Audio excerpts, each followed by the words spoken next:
Hello friends, હું જ્યોતિ ગજ્જર સુરતથી. આજે હું તમારી સાથે હમણાં સુરતમાં ખૂબ જ ફેમસ થયેલા વોલ્કેનો વડાપાઉં કેવી રીતે બનાવવા એની રેસીપી શેર કરીશ. મુંબઈ વડાપાઉંમાં લસણની સૂકી ચટણી વપરાય, જ્યારે આ સુરતી વડાપાઉંમાં લાવાની જેમ ઉકળતી લસણની ગરમ ચટણી વપરાય. આ વડાપાઉં ખાવામાં એકદમ ટેસ્ટી ચટપટા લાગે. વડાપાઉંની સાથે ખાવા માટે મરચાંના પટ્ટી ભજીયા પણ બનાવશું. તો ચાલો આજની આ મજેદાર રેસીપી શરૂ કરીએ. સૌથી પહેલાં વડા માટે બેસનનું ખીરું બનાવીશું. એના માટે એક વાસણની ઉપર ચાળણી રાખી છે. એમાં 2 કપ બેસન લઈને ચાળી લઉં છું. ચાળેલા બેસનમાંથી અડધો કપ હમણાં અલગ કરી લઉં છું. પછીથી જરૂર હશે તો જ એ વાપરીશું. બેસનમાં 1/2 ટીસ્પૂન જેટલી હળદર અને 1/2 ટીસ્પૂન જેટલી હિંગ ઉમેરી સ્વાદ પ્રમાણે એમાં 1 પ્લસ બીજી એમ ટોટલ 1/2 ટીસ્પૂન જેટલું મીઠું ઉમેરું છું. હવે 1 કપ પાણી લીધું એ આ બેસનમાં થોડું થોડું ઉમેરીને મિક્સ કરી લઈએ અને બેસનની પહેલાં સ્મૂધ પેસ્ટ બનાવી લઈએ. 1 કપ પાણી લીધું હતું એ બધું જ પ્લસ બીજું 2 ટેબલસ્પૂન જેટલું ઉમેરીને બેસનનું ખીરું તૈયાર કરી લીધું. ખીરું હમણાં આ રીતનું થોડું ઘટ્ટ રાખીશું. હવે આગળ બાકીની તૈયારી કરીએ ત્યાં સુધી હમણાં આ ખીરું ઢાંકીને સાઈડમાં રાખું છું. વડા બનાવવા માટે બટાકાનું સ્ટફિંગ તૈયાર કરવા 6 નંગ મીડિયમ સાઇઝના બટાકા પહેલાં જ બાફીને ફ્રીઝમાં મૂકી દીધા હતા. હવે સારી રીતે ઠંડા થઈ ગયા. દરેક બટાકાની ઉપરની છાલ ઉતારી લઈએ. ત્યાર પછી પોટેટો મેસર વડે બટાકા મેશ કરી લઈએ. બાફેલા બટાકામાં થોડી નાની નાની ટુકડી રહે એ પ્રમાણે મેશ કરી લીધા. હવે એમાં નાખવા માટે લીલો મસાલો તૈયાર કરીશું. એના માટે 5 નંગ તીખા લીલા મરચાં, 1 મોટો ટુકડો આદું અને નાની સાઇઝની 10 કળી સૂકું લસણ લીધું. મસાલો વાટવા માટે એક નાની સાઇઝનું મિક્સર જાર લીધું. એમાં લીલા મરચાં અને આદુનો ટુકડો નાની ટુકડીમાં કાપીને ઉમેરું છું. સાથે એમાં લસણની કળીઓ, સ્વાદ પ્રમાણે અડધી ટીસ્પૂન જેટલું મીઠું, 7 થી 8 કઢી લીમડાના પાન અને 1 મુઠ્ઠી જેટલી ડાળી સાથે કોથમીર રફલી કાપીને ઉમેરું છું. હવે મિક્સર જારનું ઢાંકણ બંધ કરીને પાણી ઉમેર્યા વગર આ મસાલો વાટી લઈએ. મસાલો વધારે ઝીણો નથી વાટવાનો, આવો અધકચરો રાખીશું. એનો ટેસ્ટ આમાં ઘણો સારો લાગે. મસાલો તૈયાર છે તો હવે આગળના સ્ટેપમાં બટાકાનું સ્ટફિંગ તૈયાર કરવા માટે એક કઢાઈ લઈને સ્ટવ ઉપર ગરમ કરવા મૂકી દીધી. ત્યાં ગેસ ફ્લેમ લો ટુ મીડિયમની વચ્ચે રાખીને કઢાઈમાં 1 ટેબલસ્પૂન જેટલું તેલ નાખું છું. તેલ ગરમ થાય ત્યાર પછી એમાં 1 ટીસ્પૂન રાઈ ઉમેરું છું. રાઈ ચટકી જાય ત્યાર પછી એમાં 1/2 ટીસ્પૂન હિંગ અને મિક્સર જારમાં તૈયાર કરેલો મસાલો ઉમેરીને સારી રીતે મિક્સ કરી લઈએ. મસાલો વાટ્યો ત્યારે એમાં કઢી લીમડાના પાન સાથે ઉમેરીને વાટી લીધા હતા, માટે હવે આમાં કઢી લીમડાના પાન ઉમેરવાની જરૂર નથી. સાથે આમાં 1/2 ટીસ્પૂન જેટલી હળદર ઉમેરીને મસાલો થોડી સેકન્ડ માટે શેકી લઈએ. ત્યાર પછી આમાં મેશ કરેલા બટાકા ઉમેરીને મસાલા સાથે સારી રીતે મિક્સ કરી લઈએ. મસાલો વાટ્યો ત્યારે એમાં મીઠું નાખ્યું હતું, માટે સ્વાદ પ્રમાણે હવે આમાં અડધી ટીસ્પૂન જેટલું ઉમેરું છું. જરૂર હશે તો પછીથી સ્ટફિંગ ટેસ્ટ કરીને ઉમેરી દઈશું. ફ્રેન્ડ્સ, હમણાં આ સ્ટફિંગ શેકાય છે ત્યારે એમાંથી લીલા મસાલાની એટલી મસ્ત સુગંધ આવે છે જાણે આમને આમ ખાવાનું મન થઈ જાય. સ્ટફિંગ તૈયાર છે તો હવે આ ટાઈમ પર એકવાર ટેસ્ટ કરી લઈએ. સ્ટફિંગ એકદમ ટેસ્ટી છે અને એમાં કંઈ પણ ઉમેરવાની જરૂર નથી, માટે ગેસ ફ્લેમ ઓફ કરી એને કઢાઈમાંથી એક થાળીમાં કાઢી લઉં છું. બટાકાનું સ્ટફિંગ થાળીમાં સરખી રીતે ફેલાવી દઈએ એટલે જલ્દીથી ઠંડુ થઈ જાય. વડાપાઉં માટે કોથમીરની લીલી ચટણી અને સૂકા લસણની લાલ ચટણી પહેલેથી જ બનાવીને ફ્રીઝરમાં સ્ટોર કરી હતી. એને આ રેસીપીની શરૂઆતમાં જ બહાર કાઢી લીધી હતી. હવે રૂમ ટેમ્પરેચર પર આવી ગઈ. સૂકા લસણની લાલ ચટણી આશરે 4 ટેબલસ્પૂન જેટલી આ સ્ટીલના વાસણમાં લઉં છું. આ ચટણી કેવી રીતે બનાવવી એની રેસીપી ચેનલ પર અપલોડ કરી છે અને એના વિડીયોની લિંક હું નીચે ડિસ્ક્રિપ્શન બોક્સમાં આપી દઈશ, એટલે ત્યાં જઈને એ રેસીપી તમે જોઈ શકો. લસણની ચટણીમાં 2 ટીસ્પૂન જેટલી ઝીણી કાપેલી કોથમીર ઉમેરીને હમણાં આ વાસણ ઢાંકીને સાઈડમાં રાખું છું. વડા બનાવવા માટે બટાકાનું સ્ટફિંગ તૈયાર કરીને રાખ્યું હતું. એમાં 2 થી 3 ટેબલસ્પૂન જેટલી ઝીણી કાપેલી કોથમીર ઉમેરું છું. સ્ટફિંગમાં કોથમીર મિક્સ કરીને વડા બનાવવા માટે એમાંથી આવા મોટી સાઇઝના ગોળા બનાવી લઈએ. બધા સ્ટફિંગના આવા એક સરખા ગોળા બનાવી લીધા.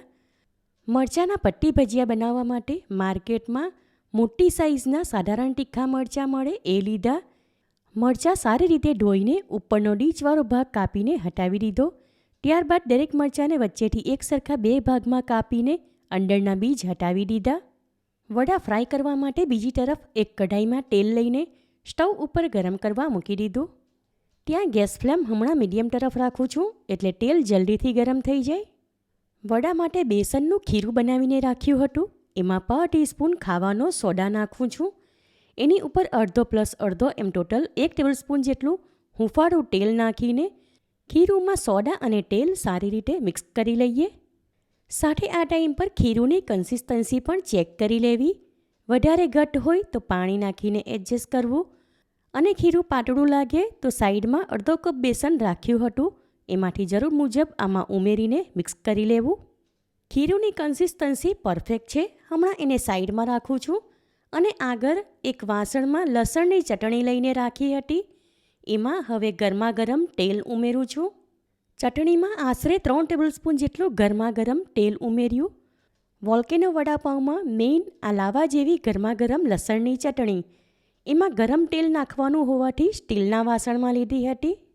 વડાપાઉં માટે લાલ ચટક લસણની ચટણી તૈયાર છે. હમણાં એને ઢાંકીને સાઈડમાં રાખું છું અને હવે આગળના સ્ટેપમાં વડા ફ્રાય કરી લઈએ. ખીરુંમાં 1 ટેબલસ્પૂન જેટલી ઝીણી કાપેલી કોથમીર ઉમેરીને મિક્સ કરી લઈએ. ત્યાર પછી એમાં સ્ટફિંગનો ગોળો મૂકી ખીરું વડે એને સારી રીતે કોટ કરીશું. વડા ફ્રાય કરવા માટે બીજી તરફ તેલ ગરમ કરવા મૂક્યું હતું. એમાં ખીરુંની એક નાની કણી મૂકીને એનું તાપમાન એકવાર ચેક કરી લઈએ, કારણ કે વધારે ખડખડતું ગરમ ન હોવું જોઈએ. તેલનું તાપમાન બરાબર છે તો હવે ખીરું વડે કોટ કરેલા સ્ટફિંગના ગોળા ચમચી વડે એમાંથી લઈને આમાં ફ્રાય કરવા મૂકીશું. આમ ચમચી વડે વડા ફ્રાય કરવા મૂકીએ તો ગરમ તેલ વડે હાથમાં દાજી જવાનો ડર ન લાગે અને તેલમાં વધારે કણી ન પડે. તેલમાં ફ્રાય કરવા મૂકેલા વડાને જારી વડે ફેરવતા રહેવું એટલે એ દરેક સાઈડેથી એક સરખા ફ્રાય થાય.